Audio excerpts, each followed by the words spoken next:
All right, good. Friday morning, we finally made it to the end of the work week. Oh, it's a great feeling. It always is, isn't it? It really is. You kind of want to play some music and go in. Yeah. How about some Tina Turner? Yes, great option, Yeah. always. Speaking of Tina Turner, so listen to this. This is interesting. A decades-old Tina Turner song thought to be lost has been rediscovered. The song "Hot for You Baby" was originally recorded for Turner's 1980s album Private Dancer. And it was played for the first time yesterday when it was featured on BBC Radio.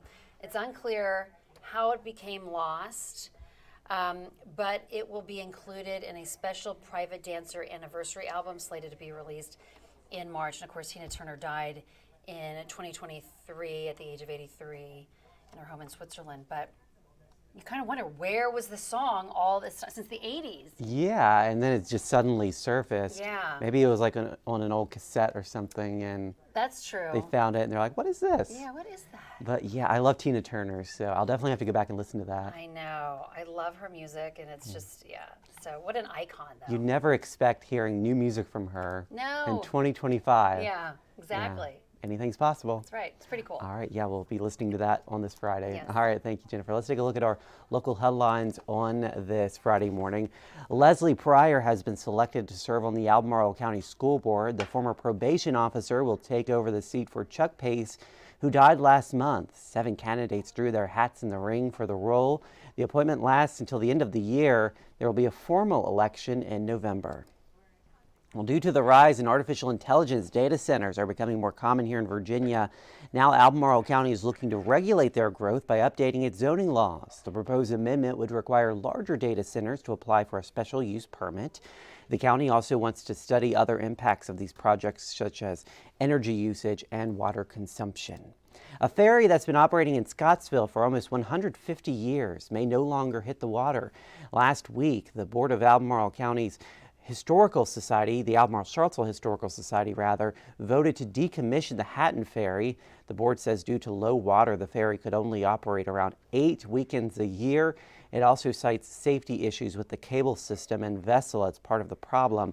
The group will host a public meeting at the Scottsville Town Hall to explain its decision, and that is happening on February 4th. And Sotera Martha Jefferson Hospital has opened a brand new community health and outreach center located at the downtown location. The facility will address mental health, food insecurity, and offer free health screenings. The center aims to serve those in need across the community. It is officially open to the public Monday through Thursday from 9 to 4. All right, it is a cold start to the morning, but compared to where we have been the past few mornings, it actually doesn't feel too bad out there. No, we're in the teens and 20s. To put that into perspective, this time yesterday, it was the coldest morning for Charlottesville since 2018. Yes, you could feel it. It was so cold. We had a low of 5 degrees in Seaville.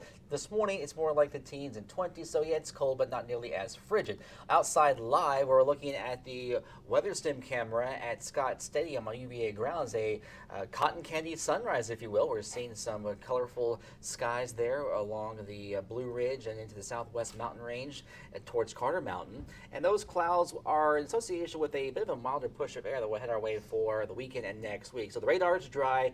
Any snow showers stay west across the mountains into West Virginia. Temperatures are in the teens and 20s, mostly teens and 20s, and that is about 15, 20 degrees warmer than what it was 24 hours ago. So today's forecast, mainly sunny, a light wind. Highs will go above freezing in the 30s, back below freezing tonight. In fact, tomorrow morning will be colder than this morning in the single numbers and mostly teens. Tomorrow, though, a quick rise, upper 30s, low 40s, when that freeze-thaw cycle will go into next week. Highs 40s and 50s, lows 20s and 30s, and, 40s and 50s will feel quite nice to us. After all, we've been so cold lately that we've become acclimated to these bitterly cold temperatures. But next week, a little break in the Arctic-like weather. Yeah, mid-50s. It's going to feel like springtime out there. It will, and there's no organized weather systems. It's dry until maybe the 1st of February, and by that time, any storm system will bring us plain old rain at this time. Yeah, so no snow. Not yet. We're not done with snow yet, though. We got Not February and yet. March to go through. Exactly. It could still happen. Oh, yeah. I think the atmosphere will begin to reload after next week, so stay tuned for that. All right. Thank you, Josh. Thank you guys for joining us in the Morning Rush. Let's get one final check of the traffic this morning.